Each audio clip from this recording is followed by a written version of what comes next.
Hello, my name is Forrest Smith and I'm the Public Information Officer for the Mesa Fire Department. And welcome to What's on Fire. Coming up, we're going to show you how you can have a trained Mesa Fire Department volunteer stop by your home and show you potential hazards. We'll also tell you how you can protect yourself from a major summer danger in the valley, and that's the heat. We'll stop by a local hospital and talk with the doctor about identifying heat sickness. But first, I'm at what will be a popular place to escape the heat this summer.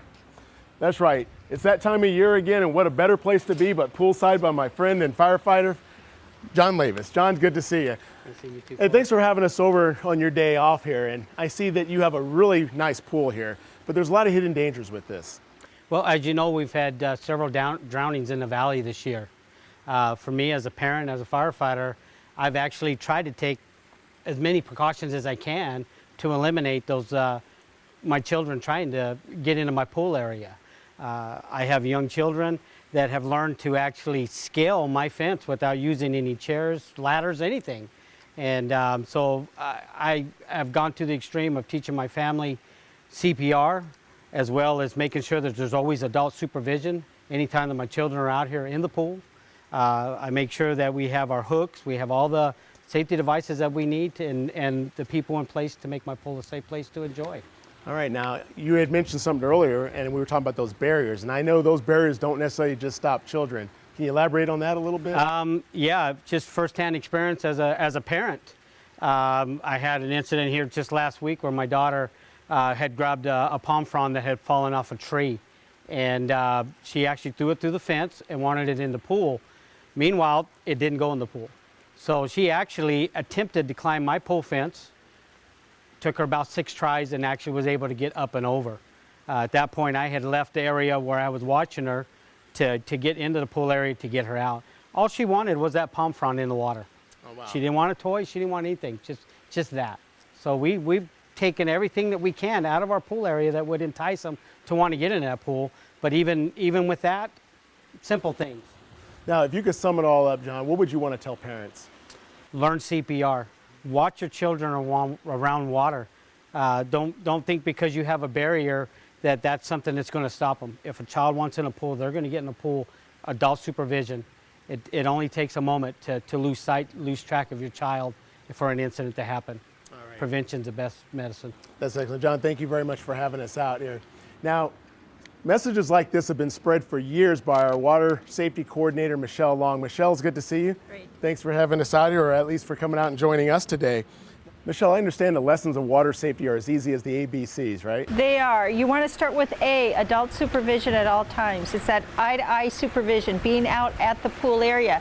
And we have a couple of samples of things you can use as those reminders. The first thing is like a safety hat or something, again, to remind that adult that they're the person responsible for the children or any adult in the water. Many times we've seen drowning incidents where we've had numerous adults around the pool and everybody else thinks somebody else is watching the child.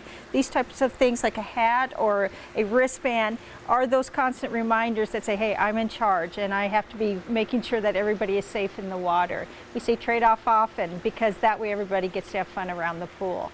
The next thing you want to talk about in your ABCs would be your Bs, your barriers. And you want to start with the 5-foot fence whenever possible. You want to have it surrounding the entire pool area so that there's not direct access, I should say, from the house. Some other things that you can also use are alarm systems, whether they're pool alarms, alarms on the doors, and if you can have multiple layers of protection, you're increasing those times when you lose track of your child for a second. With the gates, you want to make sure that they're a minimum of 5 feet high, that all of your locks are 54 inches above ground, and as you can see, they're self-closing, self-latching that close into the pool area. Last but not least, certainly, is the C, the classes for around water safety. CPR for all adults and all caregivers.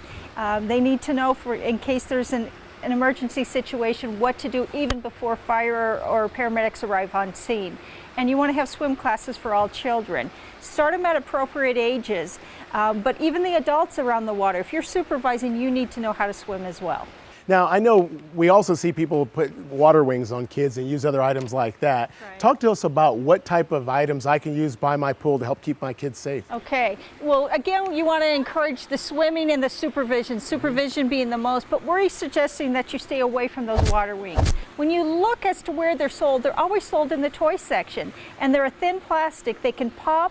The kids can bite them if you have a small toddler, or they can actually slide off. So we recommend that you only use a Coast Guard, a U.S. Coast Guard approved life vest. They come in many different colors, they come in the different sizes, and they're fun for kids to wear. You want to make sure that they're secure around the chest, and actually to make sure that to get the correct size, that when you pull up on the arms, it's not sliding up on the child. And these will help to keep them afloat in the water and keep their head above water. Now, in Maricopa County, we talk a lot about children drowning, and that is extremely important. However, let's talk about adults. What are some of the common denominators we're finding in adult drownings? Well, in adult drownings, a lot of times they're alone in the water, and we want to make sure that anybody who's going to be in the water has a buddy system in place. For adults, making sure they're swimming with somebody else. There can be medical issues. We see a lot of cardiac issues that can happen in the water. So whether it be from dealing with that, it could be falls with our seniors, making sure that somebody's there and you're working together. Oh, that's great. Now, Michelle, where can our viewers go if they want to get more information on this and CPR classes?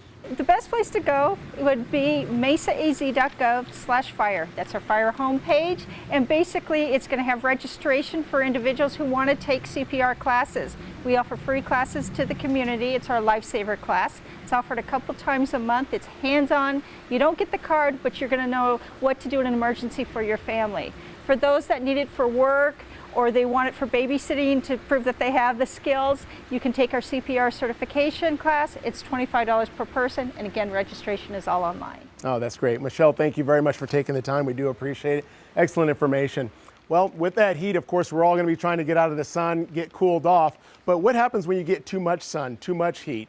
Coming up, we're going to talk about what you can do to help your family to prevent heat illness.